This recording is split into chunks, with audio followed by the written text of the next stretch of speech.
विजय जल्लोष सुरू केलेला आहे।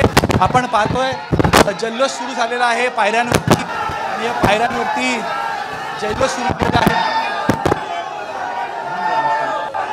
शिवाजीराव गर्जेंचे सगळे कार्यकर्ते आहेत। काय म्हणाल काय?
अजित पवारांचे कार्यकर्ते आता आनंदोत्सव करताना बघायला मिळतात। अजितदादांच्या आमदारांनी इकडे जल्लोष केलेला बघायला मिळतोय। जी आकडेवारी समोर येते त्यानुसार अजित पवारांचे दोन्ही उमेदवार जिंकणार हा ठाम विश्वास त्यांना आहे आणि त्याच्यामुळे त्यांनी आनंदोत्सव आता सुरू केलेला दिसतोय।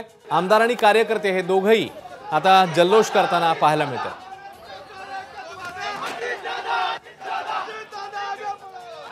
मिलिंद नार्वेकर पुन्हा एकदा गणेश ठाकूर यांच्याकडे जाऊ। गणेश, तर हा जल्लोष पाहिला आपण। या जल्लोषामध्ये बरंच काही बोलून जात आहेत। जसं मी म्हणालो की अजित पवार यांच्या उमेदवाराला धोका आहे का असे सगळे प्रश्न चिन्ह निर्माण झाले होते, पण दोन्ही जागा त्यांनी राखलेले आहे। याशिवाय आपण पाहतोय की आता परिणय फुके आणि यांच्यासोबतच पंकजा मुंडे, रागेश विटेकर 21 झालेले आहेत, तर मिलिंद नार्वेकर यांची लीड देखील 22 राहिली आहे। मिलिंद नार्वेकर हे प्रेफरन्शियल पहिल्या प्रेफरन्समध्ये 22 मतांपर्यंत पोहोचले, म्हणून जर ते 23ही पोहोचत नसतील, कोट्यापर्यंत पोहोचत नसतील तरीही सेकंड प्रेफरन्समध्ये ते निश्चित। आणि आता या आमदार साहेब काय म्हणाल? विजय झालेला आहे। आत्ता जे आकडेवारी मिळायला लागलेत आमचे सगळे सीट व्यवस्थित मतांनी पुढे आहेत। निश्चित महायुतीचे सगळे सीट निवडून येतील आणि आम्हाला जे अपेक्षित यश आहे ते यश निश्चित आम्हाला मिळेल। तर आपण पाहिलं काँग्रेस पक्षाकडनं मान्यता येत आहेत 100%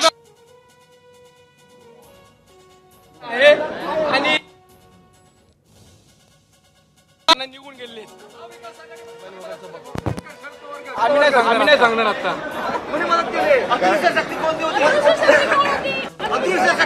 तर आताची अपडेट येते अजित पवारांच्या दोन्ही आमदारांचा विजय जवळपास निश्चित आहे। तर पंकजा मुंडे 5 वर्षांनी आमदार झाल्यात अशी माहिती आता समोर येते। भाजपचे योगेश टिळेकर, पंकजा मुंडे आणि अजितदादांचे आमदार आणि कार्यकर्त्यांचा जल्लोष।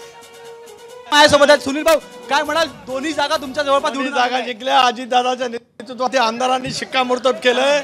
माझ्या आयुष्यातला माझ्या लोकसभेच्या निवडणुकीपेक्षा हा सर्वाधिक आनंदाचा दिवस आहे। सुनील भाऊ, पण ज्या प्रकारे एक आमदार पडेल, एक सीट पडेल असं धोका होता तुम्हाला?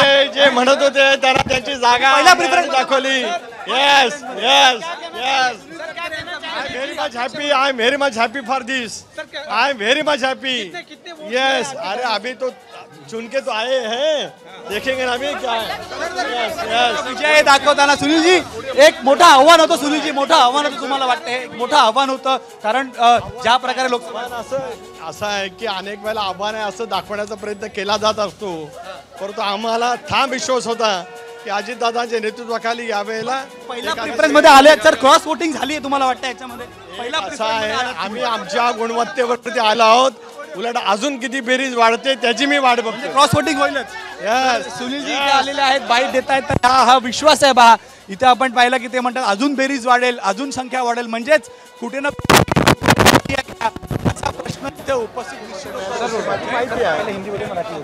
जानकारी है कि हमारे दोनों उम्मीदवार को 23 से 24 सीट वहाँ पे मिल गए हैं।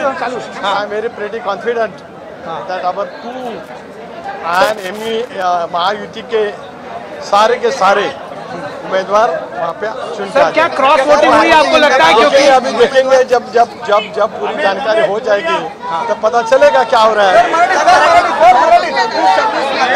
भारतीय जनता पार्टीचे 3 उमेदवार जे आहेत ते निवडून आलेले आहेत. आता राष्ट्रवादीचे 2 उमेदवार उंबरठ्यावर आहेत. मात्र उंबरठ्यावरती नाही तो उंबरठा ओलांडलाय. उंबरठा ओलांडून आम्ही 4 पावलं आत गेलो. शिवसेनेचे उमेदवार कुठे त्यांना आपला जो आहे तो करता येत नाहीये. त्यांना मतदान चालू झालंय.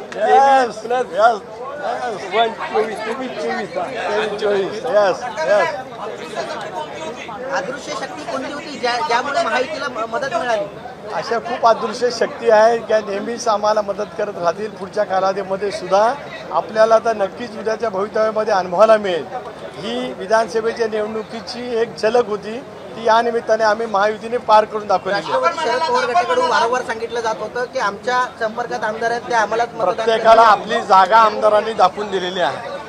जो आभास निर्माण करण्याचा प्रयत्न केला त्यांना त्यांची जागा नक्की त्या ठिकाणी दाखवलेली आहे. मला माझ्या आमदारांचा प्रचंड अभिमान आहे. दादांचा अभिमान आहे आणि माझ्या सर्वच राष्ट्रवादी काँग्रेस पक्षाच्या आमदारांचाही अभिमान आहे. आणि त्याच्या व्यतिरिक्त आणखीन जी आम्हाला मतं मिळाली त्यांच्याही बद्दलचा मनापासूनचा आभार आणि ऋण या निमित्ताने मी व्यक्त करतो. यस दादा है हमारे बहुत सारी बड़ी हो गई है. सारे लोग कहते थे काही ने आज भाषा भी की थी गरजेल तो पडेल काय गरजे पडेल काय. आता असं आहे की या सगळ्या जे काय असताना त्याला योग्य उत्तर योग्य वेळेला त्या ठिकाणी मिळत असतात. दादांच्या नेतृत्वाखाली आम्ही सर्वांनी सामुदायिकरित्या दाखवून दिलं. मी खरंच माझ्या आमदारांचा अतिशय मनापासून या ठिकाणी अभिमान व्यक्त करतोय. जयंत पाटील यांना वारंवार मित्रत्वाच्या नात्याने निवडून येताना पाहायला मिळत होतं. मात्र आता त्यांना 8च मतं मिळालेली आहेत. नक्कीच मिळतील. बघा अजून संपायचं आहे ना. होतील. Let us wait for some time. Thank you. नमस्कार. मन सुद्धा तुझं ही वेगळ्याच प्रकारची मालिका तुम्हा सगळ्यांना खूप आवडली होती. याचा दुसरा सीझन कधी येणार अशी विचारणा झाली. प्रतीक्षा संपली आहे मित्रांनो. येतोय मन सुद्धा तुझाचा दुसरा सीझन. होई मन सुद्धा